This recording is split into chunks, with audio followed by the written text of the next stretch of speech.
तीन रोगांना आपल्याला कव्हर करायचं आहे। हे बघू शकता तुम्ही, हिरवा तुडतुडा आलेला आहे मित्रांनो। वाढ चांगली झालेली आहे मित्रांनो। एकही फवारणी नाही, कुठलीही फवारणी मी आतापर्यंत घेतलेली नाही।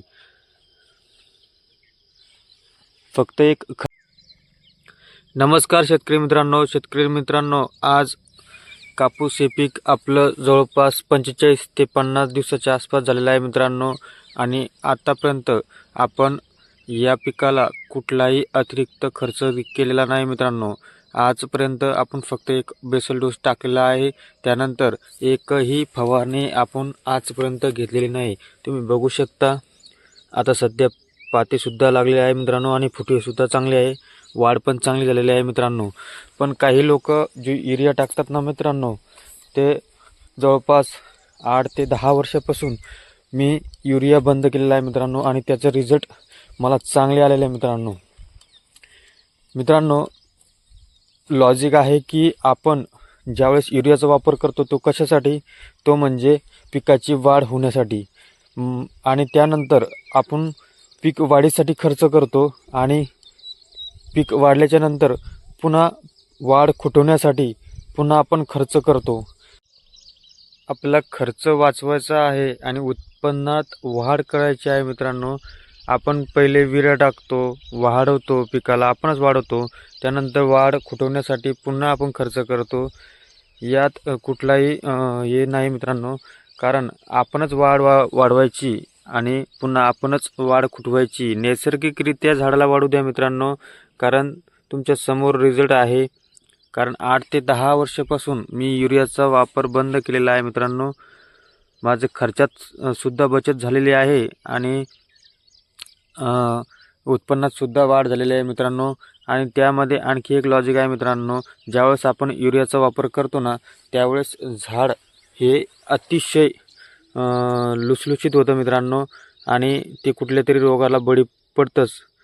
आणि वाढ जास्त झाल्यामुळं जी आपली पात्याची जी संख्या आहे मित्रांनो, त्यामध्ये गॅप जास्त वाढतो।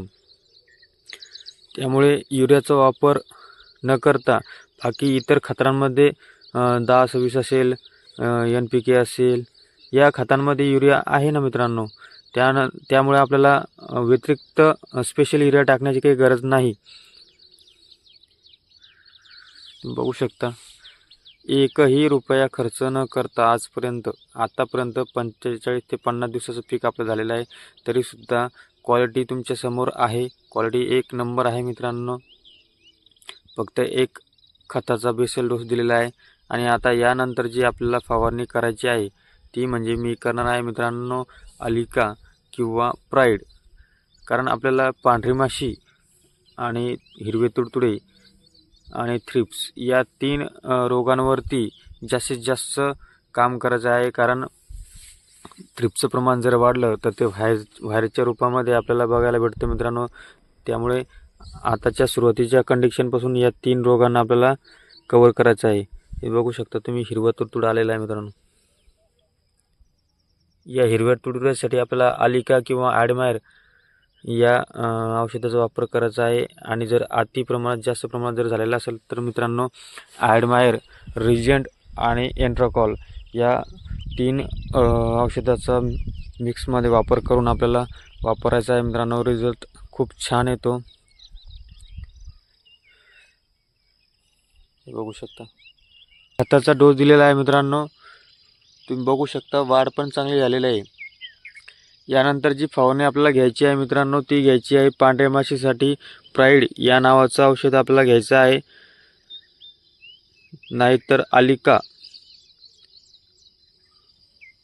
ॲडमायर अशा प्रकारचे आपल्याला औषधं घ्यायची आहे मित्रांनो। पांढरी माशीसाठी आपल्याला प्राईड घ्यायचं आहे आणि त्यानंतर हिरवे जे तुडतुडे आहे त्यासाठी आपल्याला जे औषध घ्यायचं आहे ते मित्रांनो ॲडमायर।